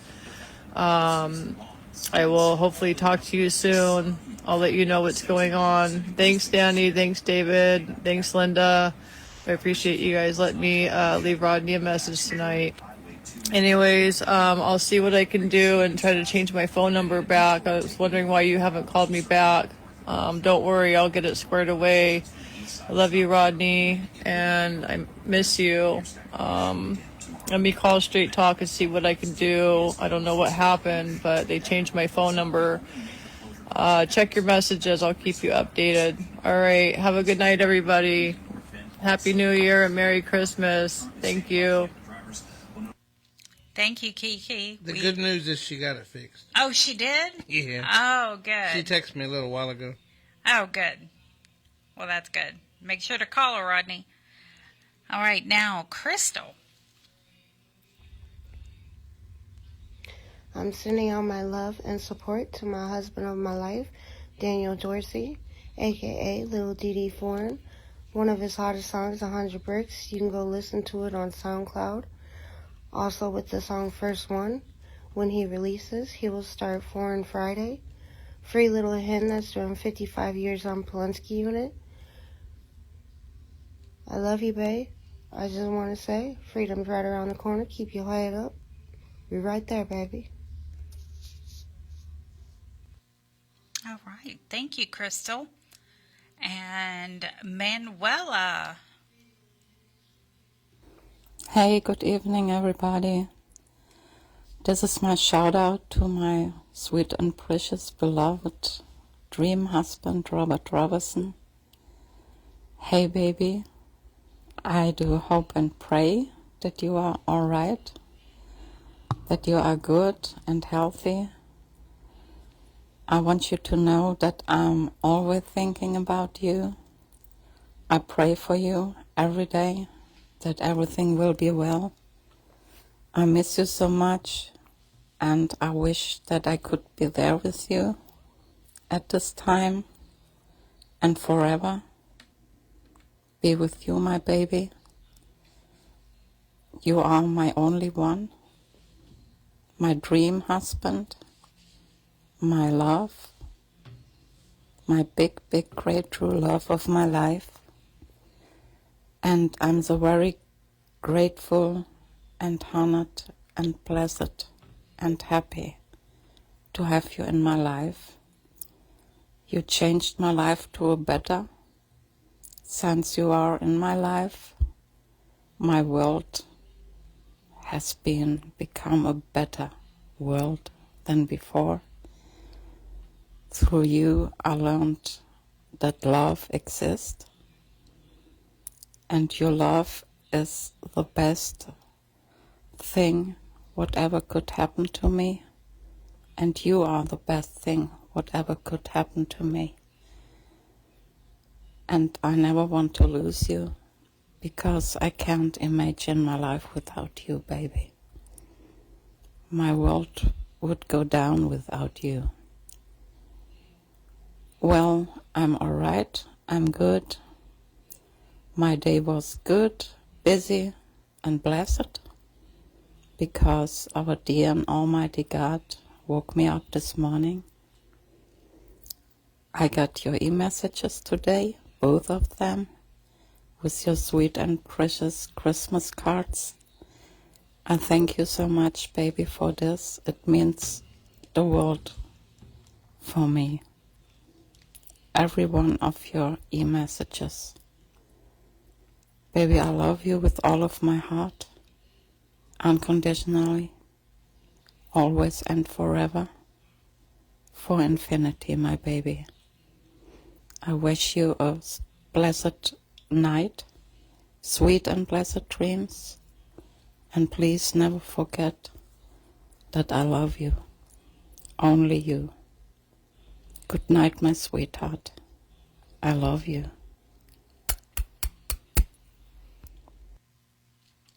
Big kisses. Ooh-wee. All right, here's Mysterious Mike. Hopefully he doesn't give kisses. Oh, you'd like that. You do. Hello, this is Mysterious Mike doing his shout-outs for the historic prison show in the Mighty 90 KPFT. Here's my shout-outs. The guys of Texas, Guy Alexander, Jamie Cuppett, Stephen Russell, Stephen McGee. Shout-out for Philip Perez. Shout-out for Matt Thomas, Edward Reeves, Adam Wilkerson. Shout-out for Aaron Vasquez. Shout-out for Haas. Shout-out for Keith Money. Tosh wants me to do a shout-out for Payday. Shout out for Oz. Shout out for Jesse Cortez. Shout out for Curtis Robertson. Shout out for Bill R. Sims. Shout out for Raymond Lee Cart. And special shout out to Clarence Lee Bowman. And happy winter solstice to everybody on Sunday, December the 21st, the first day of winter, shortest daylight of the year. And go Texans. They'll be playing the Las Vegas Raiders at NRG Stadium on Sunday. Hopefully we'll head to the playoffs and win another AFC title. And you can continue to write in care of Mysterious Mike with David Collingsworth. And now back to the historic prison show on the Mighty 90 KPFT. And also, Merry Christmas, everybody. All right, you too can write Mysterious Mike 226 Chipmunk Trail, Shepherd, Texas 77371, and remember to address all letters The Prison Show. Right, David? That's it. Okay. Hey, you don't have to do all that care of and all that stuff. Just send it to the prison show, and if it's to a particular person, just put their name out there. You know what I mean? You know what I mean? You know what I mean? Yes, I know what you mean. But let's get to Myrna. I just want to wish my little brother a happy 47th. Hussein, I love you so much. Can't wait to see you Sunday on your actual birthday for the first time in years. Oh, that's awesome. Congratulations. Short and sweet. Yeah. Did she say who her brother was? Yeah, you want me to play it again? I just want to wish my little brother a happy 47th. Hussein, I love you so much. Can't wait to see you Sunday on your actual birthday for the first time in years. His name is Hussein. Yep. Okay. All right. Well, happy birthday, Hussein. Happy birthday to you. Happy birthday to you. Ho, ho, I was supposed to ho, ho, ho instead of giggle. Hey, you are supposed to ho, ho, ho. Yeah. It's just automatic giggle, I guess. Yeah, it is. She going to make shout-outs, or Linda going to make shout-outs, or what? We got a couple minutes left. I'm going to do mine really quick. You go right on. Mine's quick. Bo at the Styles Unit. Hey, Bo. Farron, one of my bestest friends. T, Big Head, Jason, Kelsey, Young. Hope you're doing good, Kelsey. Randy Halpern, yeah. I'm still going to do it. I swear to you, I'm going to do it. Larry at the Huntsville Unit, Britt, Troy Glover. Hey, Troy. Greg Bryant, Travis Fletcher, Eddie at the Wainwright Unit, Brandon at Polensky, Joel at the Hughes Unit, Jay at the Wynn Unit, Chucky at the Wynn Unit. Hope everything goes well there, Chucky. Leroy at the Pack Unit, Brian Rogers, Jeff Pribble, Will Spear, and of course, CJ. Mwah! All right, Linda. Okay. Alex Howard, Jared Roberti, Anthony Haywood, Lawrence Lee, and Lawrence, I'll get your message to John Thiessen. He's still here, and I'll be seeing him next week, and I'll get the message to him. John Nance, and he wants to do a shout-out to Russell on J-Pod, Hector on Faith Base, and Big Chris on Faith Base. Joe Laws, Jason Walker, Joe Chicola, Raymond, Jeremiah Rodriguez, Tyler Adams, Robert Robertson, Robert Satterfield, Robert Solis, Lucky Ward, Ronald Haskell, Gary Green, Franklin Davis, Jaime Cole, Paul DeVoe, Marcus Drury, Pete Russell, Will Spear, Kerry Allen, Britt Ripkowski, Christopher Turner, Larry Hatton, Bill Sims, Iron Thunderhorse, Chris Cornwell, Alfred Mitchell, David Wood, Walter Sorto, Gregory Allen, Carter Robertson, Midget Titan, Paper Cup, William Owen Sr., Stephen Curry, Charles Thompson, Travis Fletcher, Edward Holland, Dennis Price, Joel White, Talon Carter, Charles C. Bolton, Marshall Smith, Ricky Ray, Robert Leal, Decan Deal, Trinity Martin, and Frederick Young, and Bill Sims. Anyway, good night, guys. Talk to you next week. Woohoo! Woohoo! Bill Sims, you getting shout-outs, bro? Yeah, he wrote a really nice Yep, get it back up to your mic. Come on. Bill wrote a very nice letter, and I forgot to bring it tonight, but I'm going to bring it to you, or I'll send it to you, David. You'll send it to me? Yes. Yeah, Bill wrote me a letter, too, and for some reason he thinks I got a job with TDCJ, and he wrote Jason Clark and telling Jason Clark about me. So I'm not sure what show you listening to, Bill. Yeah, I didn't get a job with TDCJ. I got a job over at Santa Maria Hostel as a facility manager. So, Kathy Griffith, if you're listening, I'm over at Santa Maria. Anyway, you know, it's really good. They got a really good program over there.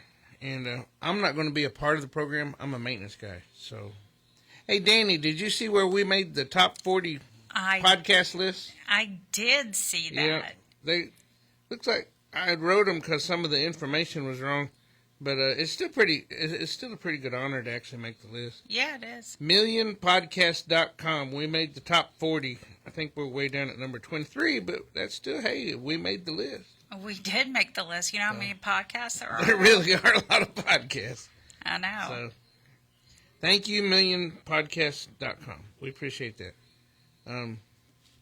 I'll make a few shout-outs. I'm not going to make too many. Warnell Thomas, James McElreath, Sharon, James Shorts, Matthew Hoover, Tiffany Cheeks, Cody Theed, Daniel Lipscomb, Nathaniel Estep, Ronald Allman, Daniel Moore, Terry Taylor, Lionel Rogers, DeCoraine Porter McCauley, Blake Dickerson, Stephen Drayton, Arian Medina, of course Billy, Travis Fletcher, can't forget old Travis. Nope. Charles Flores, Clinton Young, 3RD Dennis Richardson. Hey, I was talking to Jason the other day, and he was reading your book, and he's really getting a kick out of it. He was asking me about some of the things you're writing about, and you know, whenever you start having a relationship with a higher power or God or whoever you're having your relationship with like that, it makes doing time different. And he was amazed that you were writing about that in your book.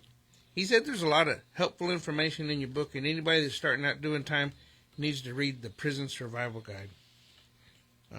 Was that a shameless plug? Kinda. No, it wasn't. But we could play that other song soon. Commissary's Necessary? Yes. Everybody loves that song. Everybody loves that song. Jeremy Adler, Joe Ramirez, Kenny Morissette, Kenny Travis, Pete Sines, Roderick Johnson, Rodney Reed, and Sonny Wilson. Did I forget everybody? Did you forget everyone? Man, there's a huge list of people getting out that have actually got out over at GTO. So, okay, well, let's go see what Chris wants over at the shout-outs. All right, let's do it. Hey, Crystal. Hi, how are you? I'm doing good. Go ahead with your shout-out. Okay, I have a couple of shout-outs today. I'd like to make a shout-out to my cousin, Tommy Gansu. He's in the Ellis unit. Tommy, keep your head up high. We love you, miss you. And then another shout-out to my loved one, Terry Arnold from the Michael unit. Terry, I love you and I miss you. Can't wait to see you soon. And one more big shout-out to my cousin, Jeffrey Lee Hernandez. He's in the Hughes unit. Jeffrey, pick up your head up high. We love you, miss you. Can't wait to see you come home soon to us.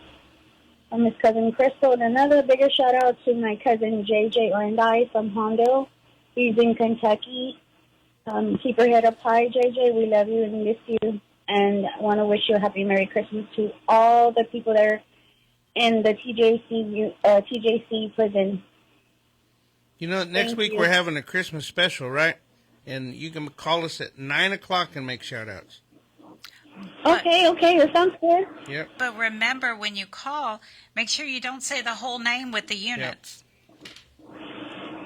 Yep. Okay. Yeah, we got new policy. We signed a contract with Edovo, and you can say their full name and what state they're from, or you can say their first name and what unit they're on, but you can't say their full name and their unit. Okay. Okay? And if they got nicknames, that's even cooler. All right. Have a good Crystal. night. All right. Bye-bye. Bye-bye. Some of that stuff, I mean, she said that dude was from Hondo, but he was in Kentucky. So that was kind of confusing. Yeah, but the other ones. I'll go back and listen to it. I got to edit tonight anyway because AT&T dropped the signal or whatever. Oh, okay. And I had to go out and start it over. So right now we're just on Facebook. We're not actually using Switcher, so we can't see Linda's pretty face. Oh my goodness. Really, I scare people tonight. I look terrible tonight. Yeah. Okay, Anyway, Gloria, yeah, you're just yelling in the background. Well, I need to send Howard a text or something and find out what's wrong with that microphone. But I'm not even sure you even tried turning it on. It might work now. But we still got a couple minutes. You don't have any more news we can use? Or do we need to make some announcements? Or what's the deal here? We've been talking about the Christmas show forever. Yeah, we have. And you advocates out there, if you've been on the show or whatever, man, you need to remember Christmas time is December the 26th. Y'all call it or send me your shout-outs. You know, anybody who can hear me, if you don't remember or can't remember to call us on Friday nights, now we're taking voice recordings. So you can send a recording to david@theprisionshow.net, or you can get on our Facebook page, and down at the bottom of the messenger, there's a microphone. Make shout-outs. There's kind of making it real easy for you. Yeah, very easy. Yeah. You know, TPA had a lot of information tonight. They really did. Not sure if you got enough notes there or not. But. Yeah, I think a lot of that, especially about the daughter... Daddy-daughter dance? Yeah, that's pretty cool. Yeah. Is all that in the newsletter? Yes. Yeah. So, I wonder how many people they send that newsletter out to. I am not sure, but it's a very nice newsletter. Kudos to y'all. Yeah. And I seen that email from TDCJ about getting on Edovo, and I was wondering if the cost of sending out a newsletter would actually be cheaper if you got on Edovo. And would you just post the newsletter? I mean, they got different packages and stuff. Yeah, they're really pushing, TDCJ is really pushing the volunteer organizations to get on Edovo to reduce the amount of paper going into the units because, the drug problem. Yeah, but if you uploaded something on Edovo and it had multiple pages, would they charge you accordingly, or would it just still be one upload? So those are all good questions. We need to very good Edovo. Questions. I mean, because we just upload 2 items a week, but last year we could have uploaded 4 items, but that didn't go over so well because some of the items we uploaded they didn't like. So no, they did. You don't say. Yeah. You don't say. But you know what? I heard something really cool. Somebody did manage to watch one of the protests, and his fall partner was one of the ones executed. So he felt, like he was, it was a supportive kind of. It was supportive, but they took it the opposite because. Yes. TDCJ protested. They did. Yeah, they said it was executions are legal, so whenever we're protesting, then actually we're teaching the listeners or the watchers, whoever's watching it, to protest rather than obey the law. And we were including officers and everything. We can't have pictures of officers, or we can't have their names, or even other incarcerated individuals if by chance we had some kind of video like that. So gotta abide by the rules. I mean, that's the only game in town, because there's no way that we could, even if we would just stayed in Texas, there's no way we would reach everybody. We tried that. But look, it's time's up. We got to get out of here. We got about a minute. But we appreciate y'all tuning in. Y'all have a Merry Christmas, and we'll be back on the 26th. We'll be here. Have a great weekend.